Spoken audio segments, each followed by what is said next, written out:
When you were a little kid, every game was a multiplayer game, right? And I remember this very vividly. Standing behind my older brother's back so I could watch him play, getting invested in his choices in Mass Effect, experiencing Call of Duty 4 campaign for the first time, trying to piece together Heroes 3 tactics, which seemed like rocket science at the time. Watching him was really mesmerizing, but actually getting to play with him was otherworldly. Local multiplayer games on PC were like a gateway to another world for me. And among them, there was one that I still occasionally play to this day. One that really could not be mistaken with any other. Worms.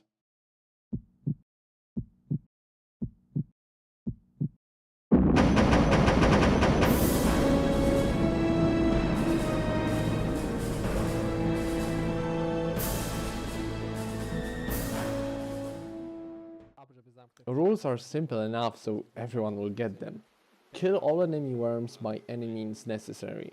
That is, shotguns, Uzis, pistols, dynamite, exploding sheep, flying exploding sheep, giant concrete donkey, angry postal service, cows, angry old women, Armageddon when the match is dragging for too long and you need to come back home for dinner. Array of weapons pairs well with the fact that every piece of terrain in the game is destructible, and that lets you throw worms into the water, which insta-kills them. Gameplay is fun, and being turn-based a little strategic, but the real game changer here is Ninja Rope, let's be honest. Ask 10 people what they remember about Worms and at least 9 out of 10 will tell you about the rope. It is that good. This piece of equipment turns Worms from an artillery game to an arcade, quick draw, shooting what the fuck was that game. In a quarter of a second you can reach light speed, launch yourself 1,000 feet forward, shoot it again, swing lightly, drop dynamite, propel yourself again and shoot it once more to land safely. You can even knock worms off into the water or push them into mines on a rope knocking game mode. Since using a rope doesn't end your turn, it becomes this irreplaceable strategy tool, and a player who knows how to use a rope is always at a huge advantage over a newbie. Things like that may determine the outcome of a singular match, but it doesn't change the fact that Worms is at its heart a party game. Andy Davidson wanted to create something for everyone, and as he says himself, I want it for people who don't like video games to enjoy Worms. It might sound like a small statement, but it's a huge declaration which shapes the game design, and I think it made Worms the hit it was. Accessibility is a key quality here, especially in 2D games, because 3D ones have their own mouse for camera thing going on. Still, you can teach a complete random how to play Worms Armageddon in less than 15 minutes and he or she will probably have a lot of fun and noticeably contribute to the match.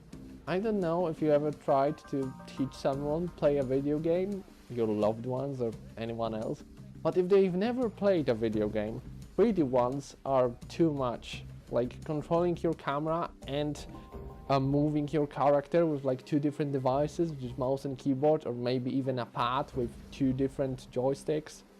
That's too much. That's too much for people. And I can testify because when I'm playing like Celeste, my girlfriend will steal my controller. If I'm playing World of Warcraft, she doesn't want to be in the same room. Ha! Go figure. Being so accessible is great because you can play this game with up to 6 people on a hot seat using 1 keyboard. Sadly, experience is not without its flaws.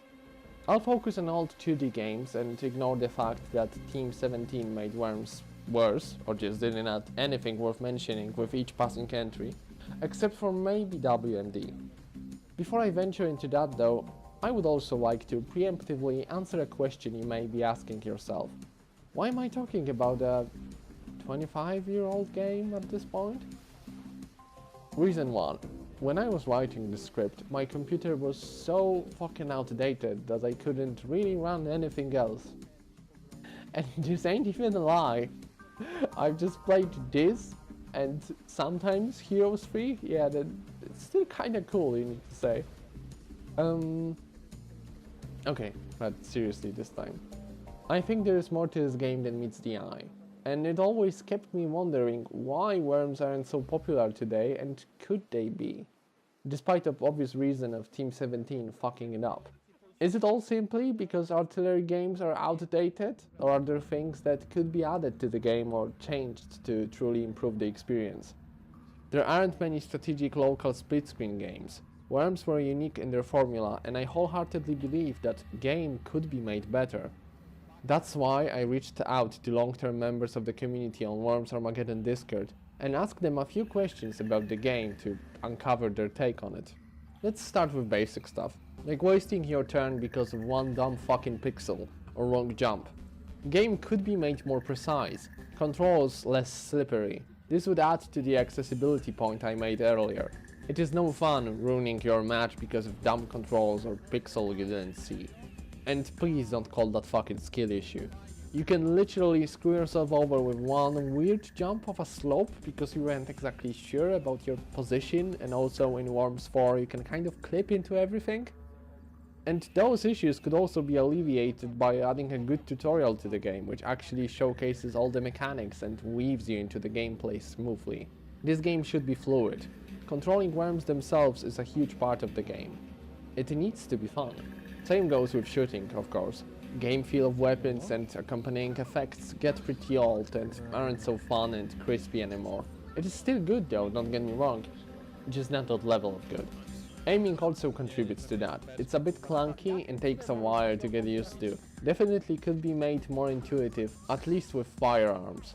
Another huge thing is the pacing and spawn points. Make the game itself faster. Damage should be counted real time. Like, make bullets fly faster, make animations quicker. Don't make me watch all the worms do their death animation one by one. I don't think you should set the turn times by default, but certainly off time can be reduced.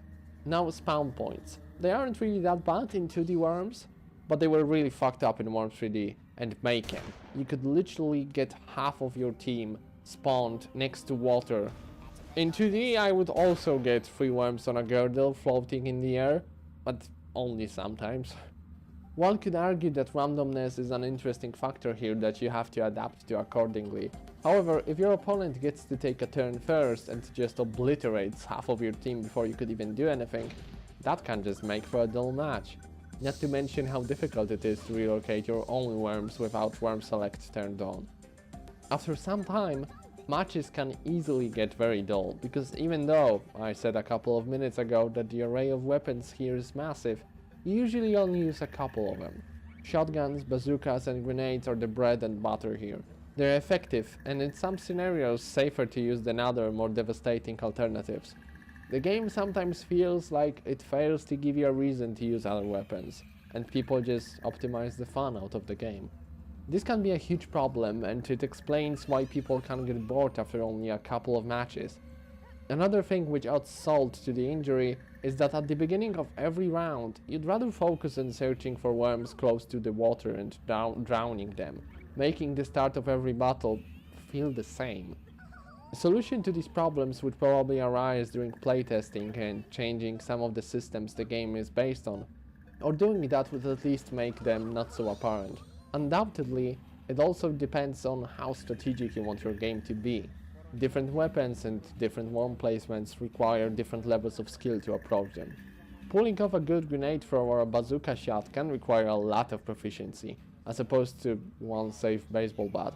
Multiplayer. It never worked quite well. The ranked system was always kinda messed up. People get banned for absolutely no reason. Sharing schemes is painstaking. The community had to basically do the job themselves. And I refuse to believe that it's that hard to implement those things this year's to a 2D game. It would require work, obviously. Maybe even a redo of some of the parts of game engine, I guess. But it isn't undoable.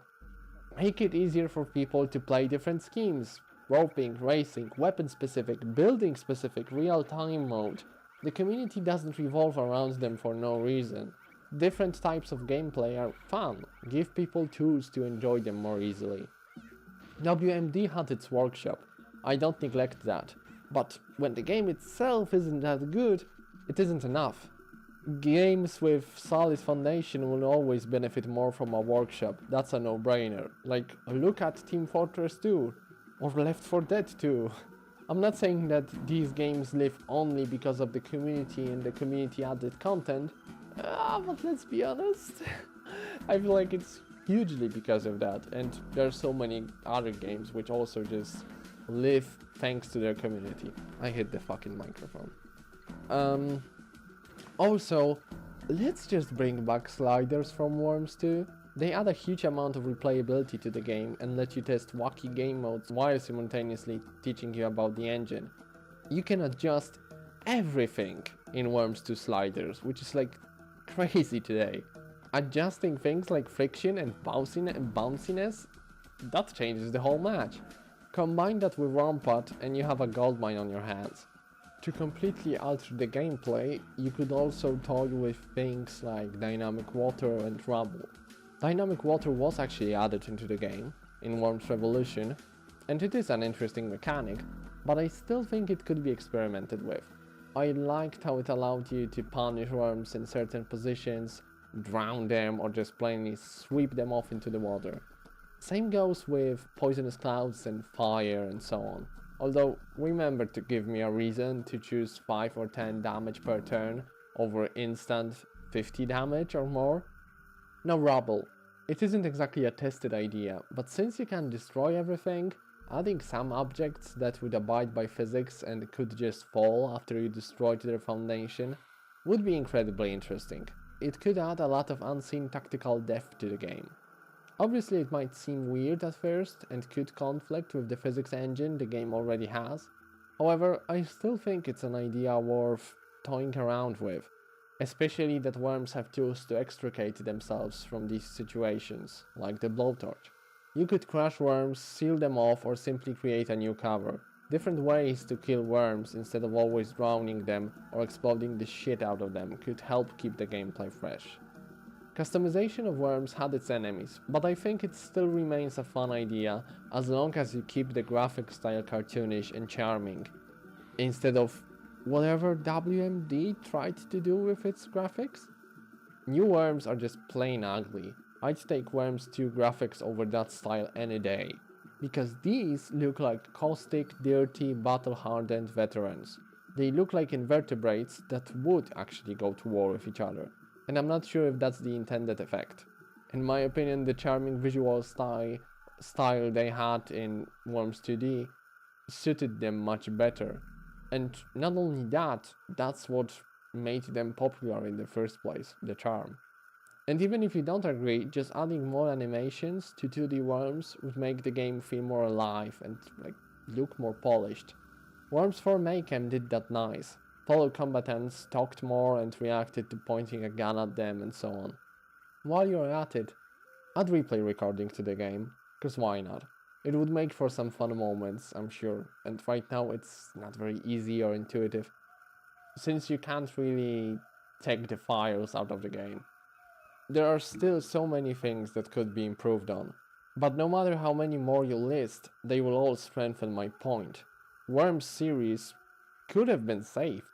It has its issues like all pieces of media, but they don't stem only from artillery game bad. The gameplay simply suffers from some design choices which could have gone differently. This game, like many others, got killed by a cash-grabbing company. And, well, you might think to yourself, hey, is really Team 17 that bad? But hey, let's ask this question to ourselves. How many Worms games has Team 17 produced? Let's just, come on, give it a shot. Like, how far off can you be? 23. Fucking 23 of them. And that's more than Call of Duty right now. And also, that's not counting the fucking spin-offs. Oh yes, I'm sure you all remember the all-time jewel. The greatest in gaming history. Worms Pinball. It's not even called that way. Okay, fuck it. Issue of these games is not the pure amount of them. It's rather a lack of understanding of the formula that makes them fun. Getting that last second long distance shot just before your turn ends. Killing 3 worms by accident.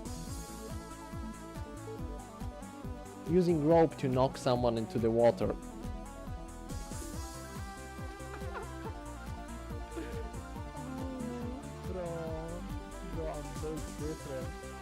Perfectly timing an aid, doing the impossible when odds are clearly against you.